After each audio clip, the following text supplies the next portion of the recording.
That's good to hear.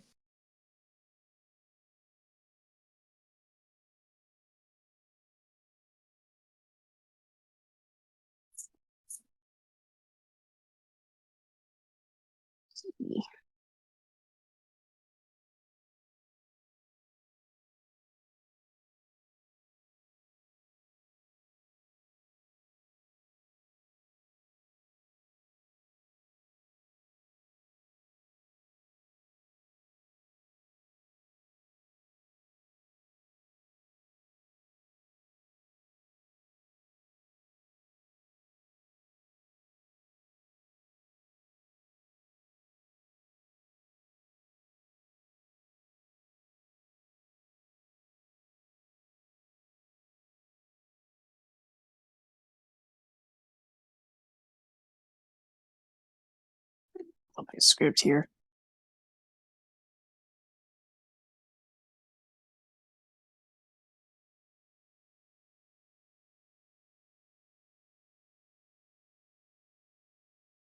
Just a heads up, this presentation isn't going to be as long as some of my other panels. It's just going over basic information, which is still important, though.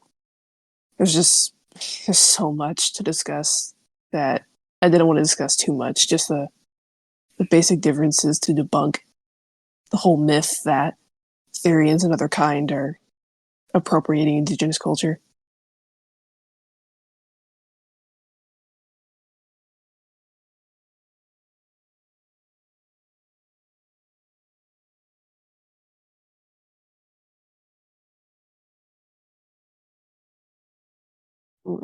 Okay, I think I'll go ahead and get started. So, greetings everyone, and welcome to my second panel of the Therian Convergence Summer 2024. I am Naauurraauukk, also known as Luunaathh in many spaces, and I am the Lyco-Draconic Werewolf hosting the Therian Convergence and this presentation. As always, it is a pleasure to see everyone here listening in live. This specific presentation of mine will be focusing on knowing and recognizes the difference between so-called spirit animals and Therian identity. Over the years, I and other people in the Therian and otherkind communities have encountered statements and sentiments saying that Therians and otherkind are somehow inherently and wrongly appropriating and or stealing the Native American practice of spirit animals. Some of these remarks have come from actual indigenous peoples, sadly misinformed about what the term spirit animal actually entails. As an indigenous individual, I want to debunk these false claims from an indigenous perspective and provide accurate, proper information on both indigenous animal guides, indigenous animal veneration culture, and non-human identity. A lot of this presentation is based off my 2022 scholarly article about the subject. It is called "The Differences Between Otherkind and Spirit Animals," analyzed by a native. So, to preface, I want to state that I am a two-spirit, indigenous Mesoamerican individual upon this earth. Even though I do not identify with this human body in many ways, I still wish to honor its indigenous heritage. My human body's mother has significant roots in the Yucatan Peninsula, and my human body's father also has significant roots in Mexico, though sadly I do not know where these roots originate from, since that family history was lost to time as a result of the family being Catholicized, like many indigenous Mexican families, sadly. A fun little fact, actually. His human body is a blood relative of Selena Quintanilla Perez, known also as the Queen of Tejano. Those interested in Latino music and Mexican culture will probably know who that is, though that's just a fun little fact. This human body of mine is also mixed with European DNA, like most indigenous Mesoamerican people these days, though I do not really connect with this side of the body's heritage, since I know the horrible history behind why, as an indigenous person, has such DNA to begin with. Colonization and all that. I am visibly mixed race to most people I meet, and throughout the body's life, I've been treated as a mixed race person, which has been difficult in many ways. Though I will not get into that. Lost my place. Where?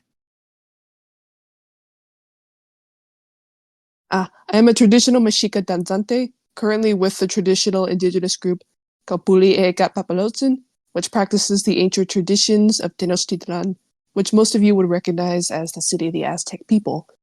I attend ceremony frequently, and I make an effort to document accurate information about all manner of indigenous cultures. There's so much misinformation about indigenous cultures, sadly. I feel that as an indigenous individual, it is kind of my, I don't say, not responsibility, though my drive to document accurate information about culture to make sure that it isn't lost to time.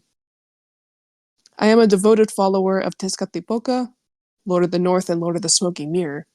Tezcatlipoca is the Mexica divinity or god or spirit, however you view him, of the North, the Smoking Mirror, obsidian, jaguars. He's also known as Moyokoyatzin, maker of himself, many things really. My connection with him is actually a direct result of my therianthropy, since my jaguar theriotype had an innate connection with him, which makes sense because he is the lord of jaguars. I don't remember much about my jaguar life at this current moment, though as I connect with my indigenous heritage, and as I learn more about Tezcatlipoca himself, I think that I'll know more, essentially. Please note in this presentation, I am often specifying indigenous North American animal culture, or animal veneration culture, which is any traditional animal belief originating from above the border of Mexico. This is because the false argument that Therians and other kinds are appropriating indigenous culture always references specific traditional animal beliefs from North American indigenous cultures. As an indigenous Mesoamerican individual, I know that indigenous peoples below the United States imaginary bullshit border aren't much different geographically from the indigenous peoples above that imaginary bullshit border, though nonetheless we are treated as different. It's why I have to specify indigenous North American culture. So, to begin the discussion of what it means to be otherkind or otherkin, which is a more commonly used term, otherkind is just a term I personally prefer to use, means in essence that an individual identifies in some way, shape, or form as non-human. Otherkind identity and experiences can vary vastly and generally cannot be defined in one simple sentence, one simple term, or even one single hour-long panel. The term encompasses so many unique experiences, it's so difficult to just include them all because there's just so many. It's just easier to say that otherkind identity is so vast and varied. Since the myth of appropriation being debunked in this presentation is primarily focused on non-human and animal identity, the wider umbrella term alterhuman will not be discussed here. Alterhuman includes furries, it includes other human individuals, individuals who identify as human, other humans other than themselves, and a few other identities that sadly aren't coming to mind at the moment. I will be focusing strictly on animal identity to debunk the myths we are talking about, since the myths are almost always targeted at non-human and animal identity specifically. So the animal, being, or entity an individual identifies as, believes they were in the past, believes they are psychologically, or believes they are in spirit is generally referred to as a kin type. Though some individuals, like myself, a lot of times use alternative ways or alternative terms to describe their true selves, because they feel that the term kin type does not accurately fit, or they just prefer to use a different ulterior mode of describing themselves. Aspects of an individual's kin type or true self, such as kin type memories or instincts, commonly bleed into the individual's personality, mannerisms, and beliefs, which can metaphorically shape the individual as a whole. Those who first of all, I'll say, you don't have to have kin type memories or instincts to be considered a valid otherkin. Those are just common experiences that many otherkind have.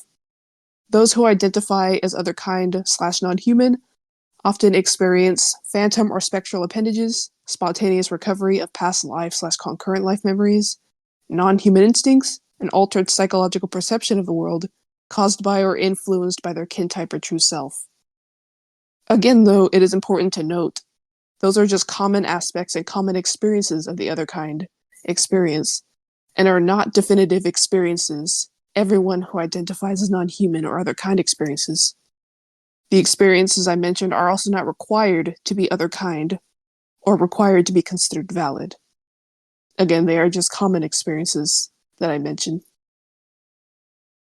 The unique non-human and other kind identity an individual holds, most commonly seen in the community, is either defined as spiritual or psychological in nature. However, it is important to note that there are individuals in the other kind community who do not feel that they fit into these two categories, or they feel that said two categories do not accurately or correctly express their form of identity and their experiences with it. Some individuals believe that their non-human identity is one that can be expressed artistically and or philosophically, just to name one unique example. Otherkinity can also manifest in plural systems, in which individual system members adopt or inherently have a non-human identity. Those come with their own unique set of experiences. Additionally, there are individuals in the other kind communities that feel they were a non-human entity or animal in a concurrent life, or believe that they feel that they were meant to be a non-human entity or animal in a future life. I personally live a concurrent life with one of my stereotypes. It is important to remember that identity and perception are both unique and fluid, similar to individual human psychology, actually. The other kind communities are a clear example of how vastly identities can be expressed and experienced. This vast variety of expression and identity is vastly different from indigenous practices, spirituality, and beliefs, and none of the above I mentioned should imply any inherent connection to indigenous culture. It's obviously very different. Other kind identity often focuses more on non-cultural experience with identity rather than anything cultural, which is partly why I don't understand why the myth of other kin are appropriating indigenous cultures can be so prevalent in some spaces. It just doesn't make sense when you know everything that I and others know. So to begin with discussion of indigenous North American animal veneration, which is what I call any general honoring of animals, their energy, their medicine, and their role in stories in indigenous culture. Indigenous animal veneration has many differences from animal and non-human identity for multiple reasons, as I mentioned before. So firstly, I will explain important details about animal veneration and animal kinship, sometimes recognized and seen in indigenous North American cultures. An important note, though, it is very, very important to recognize that the term spirit animal is not a term created by indigenous peoples, nor is it an accurate representation of some indigenous peoples' cultural connection with animals. It was a term that was created by white Westerners in a poor attempt to simplify the wider belief and practice of indigenous cultural connection with animal spirits, animal medicine, the traits of animals, and some individuals' kinship with animals. It is an inaccurate term in many ways because of this. Indigenous animal veneration culture cannot properly be defined by a simple term such as spirit animal. It is a traditional belief that varies heavily among different tribes and nations, and there is a lot of sacred meaning, history, and story behind why each animal is honored as it is, and how the animal should be honored traditionally. Not all animal veneration in native culture even implies kinship or relating to an animal. Some indigenous peoples, to give some examples, some indigenous peoples honor animals by dancing as their likeness in ceremony or powwows, wearing their parts in ceremony, and honoring the animal's energy while dancing in their likeness and in ceremony. Though this does not imply a deep kinship or relation to the animal and spirits, similarly to what someone with animal identity would have. Rather, it's just a show of respect and honoring culture passed down. And in some cases, an indigenous person can also seek to embody an animal's teachings and cultural traits, applying them to their daily lives in a cultural manner without having a kinship with the animal. It's something a lot of traditional indigenous peoples do, honestly. Though again, it does not imply anything related to animal identity, just some level of kinship with the animal. Spirit animal, again, is such a simple term that fails to comprehend the vast uniqueness of even basic cultural animal kinship among indigenous peoples. And in some cases, it's kind of cultural erasure because there's just so much that it doesn't accurately embody or recognize. Though spirit animal is so commonly used to describe indigenous animal beliefs, and it's so forcefully applied to all manner of indigenous animal veneration culture, that it's now inseparable from indigenous culture as a whole, which is why I have to commonly recognize the term's attachment to indigenous culture. Despite popular belief, spirit animals are not what most white people think as this animal is me internally and my inner animal spirit guide or whatever. Spirit animal, again, isn't even an accurate term to describe animal veneration or cultural animal kinship across indigenous cultures, which is why sometimes I hesitate to say, oh, spirit animal is a thing in indigenous culture, when it kind of isn't. It's just been so attached to indigenous culture. But regardless, traditionally, across indigenous cultures, animals have always been held in high regard as both teachers and figures important for human survival. The animals are in many, many of our stories about creation, stories about how the world used to be, and the stories meant to teach others about the right thing to do, and even the path not to take. What I refer to as spirit animals in reference to indigenous culture can actually be more closely related to cultural animal guides and individual cultural connections with the teachings and cultural traits of a specific animal. I hope I made sense there, though. Having a specific animal guide one communes with, though, is not all that common traditionally in Native American culture. A lot of indigenous peoples prefer to just embody the teachings, the meanings of the animal, and hold some kind of kinship with the animal or relation, rather than communing with a very specific entity. Let's see. The meanings, energies, and teachings of animals vary vastly among indigenous cultures, though actually some animals have very similar meanings across cultures. Like, for example, eagle is often seen as a wise, sacred, and powerful animal with noble values and strength across many different indigenous cultures. The eagle is said to fly closest to the creator, bringing the people's prayers, wishes, and thoughts to said creator. It's partly because of this reason that eagle feathers are deeply honored in indigenous North American culture. That was just a little tidbit, though. A lot of white, New Age, and Wiccan folks often use the misinterpreted term spirit animal spirit animal as an attempt to wrongly connect with culture that does not belong to them, or as an attempt to connect with animals as a whole in the wrong way. Actually, I butchered that sentence. I'll rephrase that. A lot of white, New Age, and Wiccan folks use the misinterpreted spirit animal concept as an attempt to wrongly connect with culture that does not belong to them, as an attempt to connect with animals in the wrong way, and as an attempt to just be more in tune with nature as a whole, again, in the wrong way.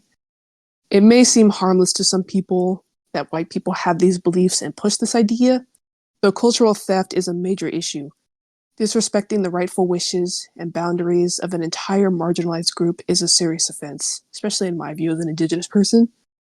Not only that, but the constant pushing of the misinterpreted spirit animal concept and the encouraging of non-native peoples to have spirit animals has created waves upon waves of misinformation surrounding indigenous kinship with animals, cultural animal teachers, and indigenous culture as a whole. This misinformation even affects other indigenous peoples, which is why you will sometimes see other indigenous peoples talking about the misinformation or believing the misinformation about spirit animals, and why you will see occasionally some indigenous people saying that Therian and Otherkind identity appropriate indigenous culture. It's because they took this misinformation to heart, sadly. Whenever anyone types in terms spirit animal or Native American spirit animal, the first sites that pop up are sites about so-called spirit animals written by white people, New Age spirituality books about spirit animals, also written by white people, and the notorious spirit animal quizzes that are supposed to tell you the animal you are in spirit, or whatever the hell these people think indigenous animal guides are. These sites are filled to the brim with misinformation and only further the misunderstandings about indigenous culture entirely. It's always best to stay away from these sites, but honestly, I will not discourage a civil yet firm email to the owners of these sites telling them what they're doing wrong. I hate those sites. I find it incredibly angering and saddening that this level of misinformation even exists, because it not only affects non-native people, it also affects actual indigenous peoples. This level of misinformation is also why the myth that Otherkind and Therians are appropriating indigenous culture even exists to begin with. The misinformation on what so many people think spirit animals are has contributed harm to indigenous communities everywhere. It's also a form of cultural erasure if you really think about it. Misinformation is an absolute plague. It's why I am always so adamant on finding accurate information about indigenous culture, because there's just so much misinformation. Especially, well, in my case personally, there's so much misinformation about Mexica culture, indigenous Mesoamerican culture. It's been very difficult to find accurate, valid sources about my own culture because of how prevalent misinformation is. So it's partly why I've made it my responsibility to find and preserve accurate information about indigenous culture, especially indigenous Mesoamerican culture. Though in the future, if any non-native folks, or even other indigenous folks, encounter anyone, even an indigenous person, saying that Otherkind and Therians are appropriating indigenous culture, please feel free to direct them to my article about debunking the supposed similarities between indigenous culture and animal identity. I do understand the wariness a lot of indigenous peoples have towards anything they perceive to be cultural theft. I really do understand. I, as an indigenous person, am also wary about cultural theft. Though sometimes we do have to realize when our anger or wariness is misplaced in any way. Sometimes, though, it will only fuel further anger and distrust if a non-native person tells an indigenous person not to be upset about something they perceive as cultural appropriation. Even if said indigenous person realistically shouldn't be upset about something being cultural appropriation. Since my sources are written from an indigenous perspective, and I am bodily indigenous, my words should come across better if you link any of my sources to the indigenous folks saying that Otherkind or people with animal identities are appropriating indigenous culture. To end, though, since I've read most of what's on my script, I hope that this presentation could help dispel some of the false rumors about individuals with animal identities stealing indigenous cultures. I've done a considerable amount of research on both indigenous cultures and Otherkind identity, so I wanted to put together my original article back in 2022 and this presentation because of my experiences in that regard. If anyone has any questions about anything I mentioned, feel free to let my being know in the panel discussion 4, and I will get to your questions whenever I am able. To officially end this panel, though, again, thank you everyone for attending this presentation, and I hope you all are enjoying the Therian Convergence so far. It was a pleasure to have you all here listening in live.